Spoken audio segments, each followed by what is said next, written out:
Hello, I'm Danielle Smith. I'm guest hosting for Common Sense Calgary. We're doing a series interviewing the candidates for the Calgary city election. And joining me now is a candidate for Ward 2, Kim Tyers. Kim, thanks so much for being with us today. Hey, thanks for having me, Danielle. So let's begin by just talking a bit about what inspired you to run. Why did you decide to put your hat in? Yeah, so I have been involved in politics for quite a while. I studied political science in university. I ended up graduating with my degree in political science and government, and have been volunteering in the background, campaigns and different constituency associations and electoral district associations. So really involved, and I saw an opportunity in my own area where we needed more accountability and transparency and fiscal responsibility. And I decided to leave my job. So I used to work for a federal member of parliament. So I had to end up leaving my job to pursue this opportunity. So yeah, I really want to bring that strong representation back for Ward 2. Give me an idea of the kind of work that you did before and how you think that's going to help you if you win this position. Yeah, so I did a few things after I graduated. So I did own a small business where I taught dance to adults and kids in the arts community, as well as I did work in the insurance industry. So learned about legislative process with insurance and investigation, looking into claims and adjusting and that kind of thing. So definitely experienced the corporate sector. And then when I ended up working for a member of parliament, I actually worked for Michelle Rempel-Garner. She's the MP of Calgary Nose Hill, and I was her constituency affairs manager. So I helped solve problems, advocate for change if we needed or saw the need for it, and just cut through that red tape when it came to federal agencies and liaising, back and forth between the constituent and the federal agencies. So things like immigration and CRA, and they'd walk into the office and I'd solve their problems. So really, grassroots work. Tell me how you perceive the relationship right now between city council and their administration. Do you think it's working like it should, or do you think there should be some changes? I definitely think there needs to be some changes. I guess one example would be the guidebook for great communities. The administration was saying they've been working on this thing for 10 years, and that you probably saw, as well as I did, all the people who had a problem with it. They're asking for amendments, community associations, individuals, and I think this is a perfect example of administration thinking that they know what's best for the city and bringing it forward. And obviously the city disagrees. And, I agree that we need to listen to the city constituents. We need to step back and go, okay, well, if they're not happy with this, we need to look into the reasons. So I'm happy they're doing a report and they're going to look it over, and they're delaying it a little bit so that everybody can be heard, because it was going to affect everyone. Tell me what you think the development issues are in your community, because you're mostly, I would think, just looking at being in the far northwest area, I would think most of the constituency is already zoned R1, so it's mostly single family homes. Am I right about that, or is there? Yeah, mostly single family homes, but there is some mixed use as well. There's some higher density residential areas as well. I don't think it would affect our community as much as it would, say, the older communities who are going through that transition. It looks like the city has already incorporated multiple types of housing for different types of people and families and stuff out here in the new areas. Yeah. So talk to me about how you see the balance of development, because I think this is really what the administration is attempting to solve, is that we've got an affordability crisis on two fronts. One is for low-income individuals who might find it to be affordable in multifamily homes. So I think that's part of the reason for densification. But then there's also new young families starting out wanting to have that single family home, and that can be really expensive. It's part of the reason why you see developers want to grow out. So there's this tension between growing up and densifying and growing out. How would you resolve that? Yeah, there is some tension there.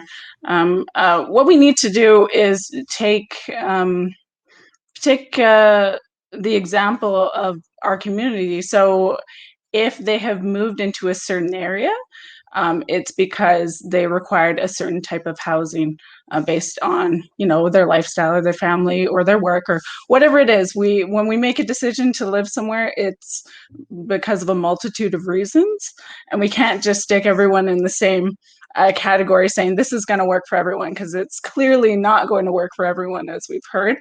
So we just need to listen to those people who live in our city and listen to what they need in their communities. So, All right. That's a perfect transition to talk about the three big issues in Ward 2. What are you hearing when you talk to people?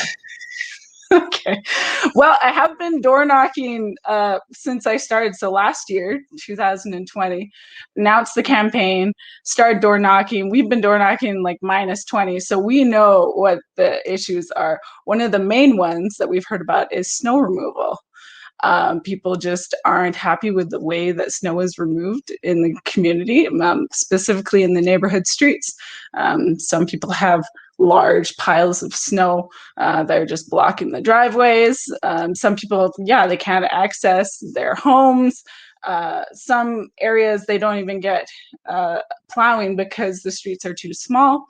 And so that's what we were hearing, like, number one thing, figure out snow removal. And it was during big snowfalls and stuff. So what we did is we put out a question like, hey, what's the best cost effective way to address this? And we had over 100 people respond in both virtual and in person, because we were door knocking. And so we talked about a bunch of different options. So one was privatizing the snow removal in residential areas. And the other was a citywide parking ban, like they do in Edmonton.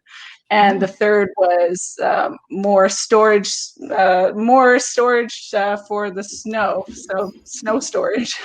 And Yeah. the other one was other, so we wanted other people's suggestions. So what we came up with that was 64% people wanted us to pursue privatizing snow removal in residential areas.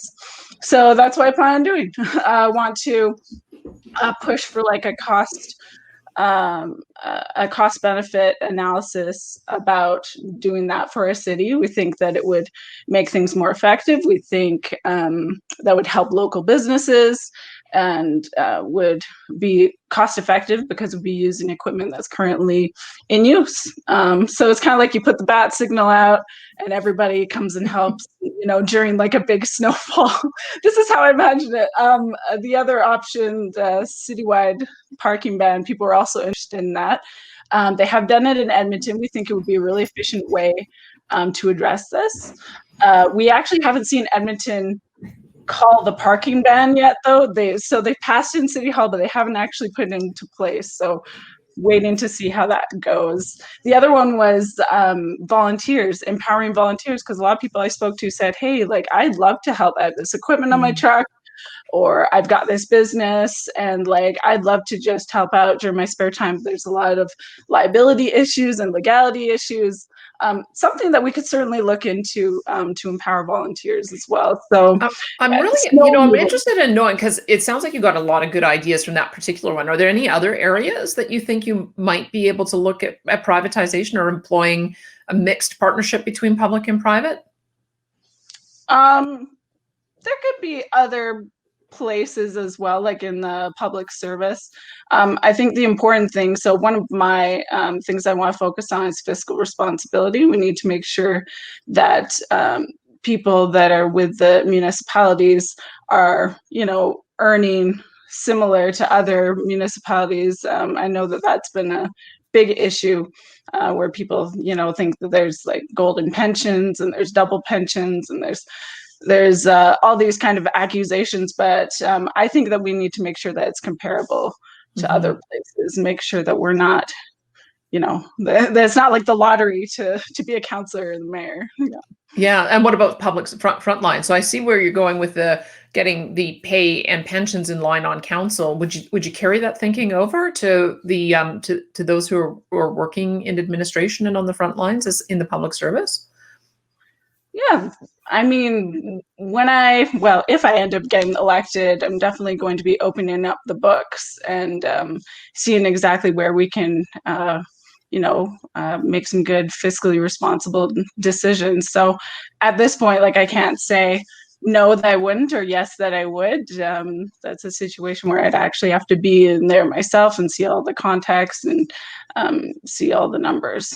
All right. Do you think it would be complicated? I mean, I imagine that part of the reason why the private sector doesn't get brought in more is that it would probably create tension with the public sector unions. Do you have any relationship with any union members or union leadership to understand how you might navigate that? No, but I would certainly love to develop those relationships. When I was talking about my experience working in a government office, like you work with different levels of government, you work with different organizations and nonprofits and stakeholders and people who are really engaged in the process of making things better for the community. So yeah, I'd absolutely be open to having a conversation with the leadership and seeing, like where can we go? Where can we go from here? Can we come to an agreement? All right. So we started talking about things that are priority in your ward. I Mhm. must ask you because Joe Magliocca is the current incumbent. At this point, I don't think we know if he's going to run again. Is Right. there, do you think he made the right decisions over the last number of years, or is there anything that you would have done differently? Well, I'm certainly not aware of what he's planning on doing, but it doesn't affect me or my campaign. Um, what I was wanting to bring to this community is fiscal responsibility and accountability and transparency in decision making. And like accountability is a big one in Ward Two. Unfortunately, Ward Two has been clouded by scandal. Like we're famous, but like not for a good reason. Mm. And I've actually asked for the current counselor to resign multiple Mhm. times. I haven't heard back, but I don't believe that there is accountability there. And I just want to, wipe the slate clean and give the people the representation that they deserve. So plan on doing just that. So, do you have a better way of recording expenses? It seems like they got themselves into trouble because they didn't have, they were able to submit expenses months and months after the fact, couldn't remember what went where, had another councillor member that was overseeing it. It seems like a very strange system. Have you seen something better in the work that you've done in politics? Yeah, I think, well, I think that you really need a good team around you to help you make good decisions. It just seems like there was a lot of things coming out about people that you couldn't remember that you went to dinners with. Like, make sure that you absolutely write that stuff down. Like anybody who has been in the corporate sector and has an expense account knows how to handle those things like very effectively. I don't exactly know what happened there. I know there needs to be a little bit more accountability, as we shouldn't have other counselors. We shouldn't have them handling the expenses of other counselors. Like that seems to be an issue. So we should definitely think of like getting a third party involved. But it is not something that really comes to mind until you see it in the news and you go, okay, like you really need to pay attention to those classes that they probably give you when you get elected about expenses and how important it is that you have the responsibility to be the steward of taxpayer money. You really need to give it the respect it deserves. So I will be doing that. I will make sure that I respect the taxpayers' money. All right, let's then broaden it out to looking at the entire picture for spending and taxes. Do you think that the city has this level of spending about right? Do you think that they should be increasing spending, or do you think that they should be decreasing spending? I definitely think that they should be decreasing spending. A lot of people that I've spoken with at the doors are wondering why their taxes keep going up every month and why they're not seeing an increase in services that aligns with those taxes. They're, concerned about different things that they're ending up now having to pay more for, but their taxes are going up. Also, their property value is going down, but their taxes are going up. And when you talk to City Hall, they say that they, go by their own definition of how they're going to be relating to the market instead of the actual market that exists. So those are some things that we can look into. Like, we definitely need to make sure that the taxpayers aren't bearing this burden of overspending at City Hall. We really need to focus on the essentials and make sure that we are focused on the services, like providing really great services for Calgarians. Where do you think there might be some areas to find efficiencies? Well, I know a lot of people want that public arts program to keep going, but that's definitely something that I don't believe is an essential.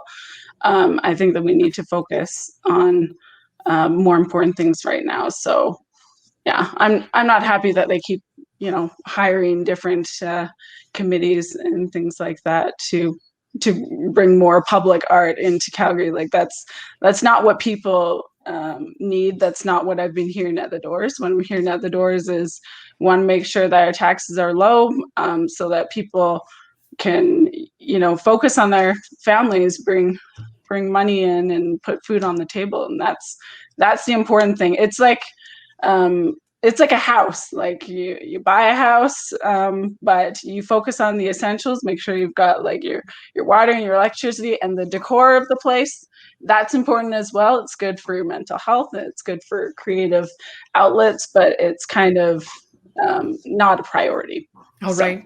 Talk to me a bit about what the mix of your community. We talked about the residential mix, a lot of single family homes, but some multifamily. Do you have do you have a lot of businesses in your riding? Just give me some idea of what the business mix is there. Yeah, there's a lot of businesses around here. There's a lot of small businesses, as well as medium-sized businesses. I know that the Calgary Chamber of Commerce has recently done a survey, I guess, about how we can help these businesses, and I would really love to look more into that and see like what we can do to help them, because I know that they've really been suffering during the pandemic and during the economic downturn, as well as it hasn't helped that their taxes are high as well, like business taxes. So, and this is the challenge, right? Because historically, the city has really relied on their business community to pay 2 or 3 or 4 times more than residents in order to subsidize residential homeowners. Now you're hearing homeowners don't want to pay high taxes. So how do you balance that? I mean, it seems like the past councillors have just stuck it to the business community. What would your approach be? Yeah, I guess I'm not sure why it has to be either or, and why we have to pit them against each other. I think we just need to make smart, responsible decisions and put the people of Calgary and the businesses of Calgary first, and look into the budget, look into the books, and see where we can make those changes to help those people. All right. What about new tax powers? I know that there have been studies that have come out, and even the discussion around city charters that keeps cropping up every few years.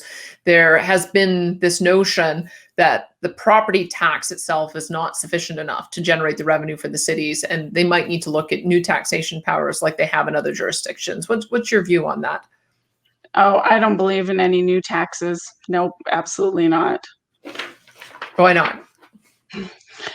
Well, I believe that currently we don't have the essential services that we require under the current taxes. So they add more taxes, it's just going to fund all these pet projects and things that aren't helping things like, for instance, snow removal. Like, it seems like we should be spending a little bit more on that, because it is an essential. It's our roads. Like, these are very important things. Okay, so we've talked quite a bit about the operating side. Let's talk about the other big part of the budget, which is the capital budget. Now, I want to ask you about, first of all, the Green Line. What's your position on that? It began as a $5 billion project funded by 3 different levels of government. It turned into a project that was going to be only half the size and still the same amount of money, and it's not going to go anywhere near the deep south or near the deep north. Don't know if it affects your particular constituency, but maybe you can tell us what your thought is on how that should be approached. Yeah, so that was going to be a great project. Like originally it was supposed to be from the north to downtown, and then it got combined with another project that was from the south to downtown, and then it created this giant mega project, and then it's now been reduced over the years to like it's not even going north now. Now we're just going south, and it costs twice as much and it's half the track. And we don't even have shovels in the ground yet. We've spent like $500 million already.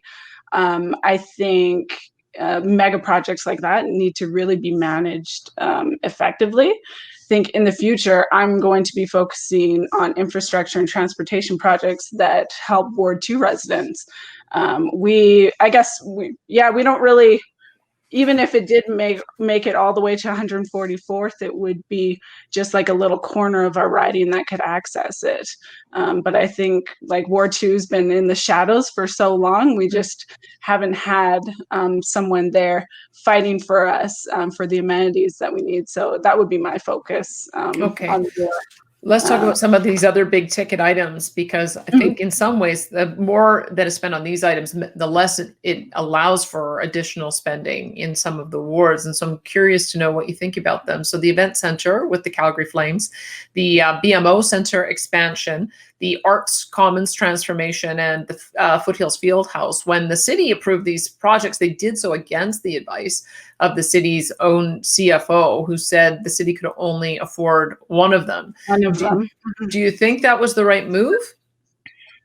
I think like they were definitely making decisions to try to drive business and investment back to the city, which is what we need to do right now. Like downtown is very much empty. But I think if administration is telling you, you know, like we are the experts here, we've done the research, here's our reports, and we're saying this is not a good idea, maybe it's something that you need to look further into. I'm not a counselor right now, but that would be something that I would do, is definitely look into the reasoning behind, you know, decision making and why they're making certain recommendations. If you'd been the counselor and those 4 projects were put to you and they said you could choose only one, which one would you have chosen? And the options were BMO Center expansion, the Arts Commons transformation, that's sort of the Epcor Center area, the Foothills Fieldhouse, and the Event Center with the Calgary Flames. Probably the Foothills Fieldhouse. Why is that? Yeah, I really see the need for a lot of areas for local athletes to train. So we need, we need to be able to support our local athletes in their training.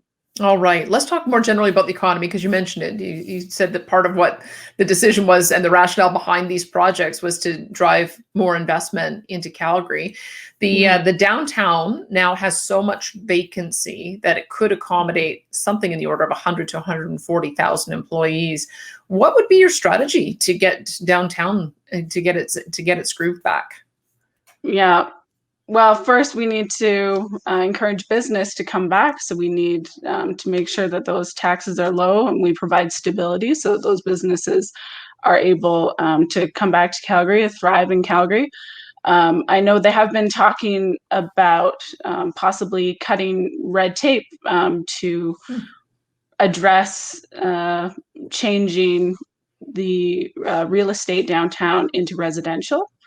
So that could be interesting. There's also ways that we can encourage things like co-working. It's pretty popular in the UK. There's a lot of startups that are using it where they're able to use these spaces together.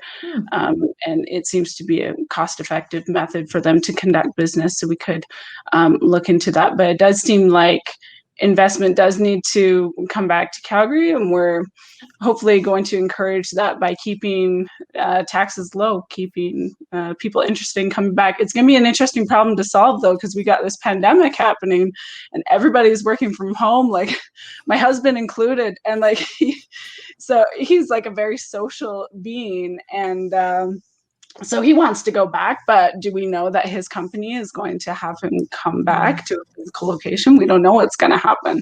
Maybe it's super cheap for these companies to have their employees stay at home, and what are we going to do then? And then, you know, you have to look into the ridership of transit, and so yeah, a lot of things to think about. And I'm willing to, you know, roll up my sleeves and see if we can figure out some solutions to these problems. But I think the way we're going to do that is by working together. Right now, City Hall just seems to be at odds with each other, and there's 15 of them, and it's like, you guys need to work together so you can make Calgary better. I think some of them are forgetting that. So it's, you know, just really important, especially during times like these, to just put your differences aside and go, what is best for our city? And that's what I plan on doing. All right. I want to ask you a little bit more about that, but you've probably seen that oftentimes politicians will propose, or administration will propose, giving direct subsidies as a way of attracting business. There was $100 million fund, for instance, that was set aside for the Calgary Economic Development Authority to use for business attraction. You've mentioned that you would like to see taxes reduced, but would you also offer subsidies to business to attract them? Yeah, I definitely wouldn't take it off the table. We definitely need to do an assessment to see if that would be best for our city, as far as assessing the outcome. So yeah, that would definitely be something that I could look into. Okay, so talk to me a bit about how you get elected as an independent, but you've just already pointed out that you can't get any agenda passed unless you've got the majority of council on your side. Do you have an example of how you would approach that relationship a little bit differently? Yeah, I think, you know, it comes down to the individuals. I've just seen a lot of just back and forth, name calling, just a complete lack of decorum at City Hall. And like, we're grown adults here. You have been elected as a representative of your community, and you should be able to work with your fellow councillors and multiple levels of government. Because I've seen animosity between the province as well, and like the federal government. And I think that my experience working with the federal government, where I worked with the provincial government, municipal, I was able to figure out solutions that way. So I think that's a good approach, just being open to these conversations and stopping with like, it's us versus them. It's like, no, we need to talk about projects in the way that it's going to help Calgarians. Okay, this last one I sort of looked at as our rapid fire section. You've already dealt with a couple of the questions in here about public art and about privatization, especially and about snow removal. But let me ask you a couple more questions here. There's going to be a couple of referenda that are coming forward, or there was discussion about having two. One of them was decided by council. That was the issue of speed limits. The other one was the issue of fluoride that is going to go to the people. Do you think they made the right decision on deciding on speed limits and putting the other one to the public, or would you have done something differently? Well, I didn't really agree with the administration when they said that people couldn't make a decision on speed limits, but they can make a decision on fluoride. Like, I would really like to see the reasoning behind that. Like, if they really think that people cannot educate themselves enough to know about like the health benefits of fluoride versus the speed limit, I'd be really interested to see what the reasoning was behind that. Like with fluoride, it's really interesting because studies show that fluoride in the water is going to help adults, it's going to help kids with their oral health, and it'll help marginalized communities. So that's absolutely important. However, it's $750,000 a year to put it back in. And that is why, so it's like an extremely polarized issue. That's why we've had a plebiscite on it over the years, over and over again. I think it's since the 40s, we've been putting fluoride in, we've been taking it out, putting it in, taking it out. Now we're gonna maybe do it again. So I guess we'll see what Calgarians say, because they're gonna be the ones to decide that. So would you have made both decisions as a council member, or would you have pushed both decisions to referendum? I would have pushed both decisions to referendum. I mean, I can't confidently say that I would do that. I'm not in that situation. But as far as like trusting the grassroots and the people of Calgary and what they want, and listening to the community and how they were definitely split on the issue, that was something that I think needed to be pushed to referendum. All right. I want to ask you about the movement that is asking to defund the police. The way they're talking about is taking a portion of the police budget and moving it to other social service agencies for mental health and addiction. Do you support that? I don't support defunding the police. No, especially during economic downturn and times of a pandemic. People are experiencing a lot of hardship, and they need their protection. So no, we should not defund the police. However, we should make sure that our police are equipped for those situations. And if there is a gap in a particular police precinct, or there is a certain situation, that should be investigated fully, and that individual that was wrong should be brought to account. So I would like to take an approach that's more localized when there are issues like that. But overall, no, I don't believe in defunding the police.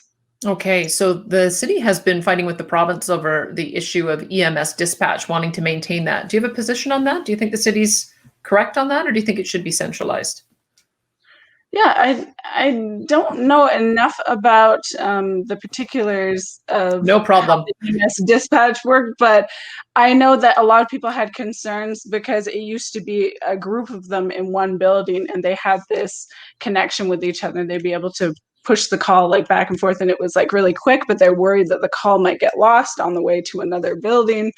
Um, I'm not sure whether it was more efficient or whether it was the right decision. I just know that a lot of people had a problem with that. So I'd like to look more into it. All right. Any issues that you're hearing about fire? I raise these because they're core services and they're expensive services. The issue around fire, there's sort of been twofold. One is the number of calls that fire respond to that really are for our medical calls. And the second is that we heard that they couldn't approve 10 new communities because they didn't have the resources to invest in fire capacity. Do you have any thoughts on how those issues should be addressed? With fire, well, that's an essential service in our community. So we need to make sure that those services are available to all Calgarians. And yeah, if it wasn't going to be able to service the rest of the communities, then that was probably a good decision to make. We need to make sure that we protect all of our citizens and have those services available to them. All right. Let me ask the last question here. How would you deal with a situation where you have the best interests of your ward conflicting with what might be the best interests of the city as a whole? How would you resolve that? Yeah, I imagine you would you would probably run into that a lot as a representative.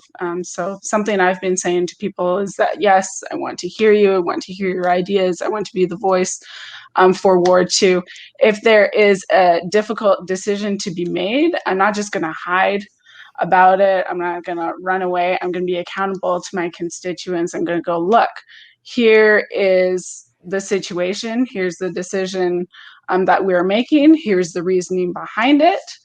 And I'm open to like any discussion about it, but I really feel that a good representation involves a lot of back and forth, a lot of debate. That's how good policy comes out. So I'd really love to hear from everyone's opinions from all over the ward to make sure we're making those good decisions. All right. Well, thank you so much for your time today. I sure appreciate it. Thank you so much, Danielle. Really appreciate you guys doing this and just giving us a voice and letting us talk about our campaigns. And yeah, if anyone's watching, they'd like to look up my campaign. It's kimtyers.com, and please reach out to me. Love to hear from the grassroots. All right. My pleasure. That's Kim Tyers, your candidate for Ward 2.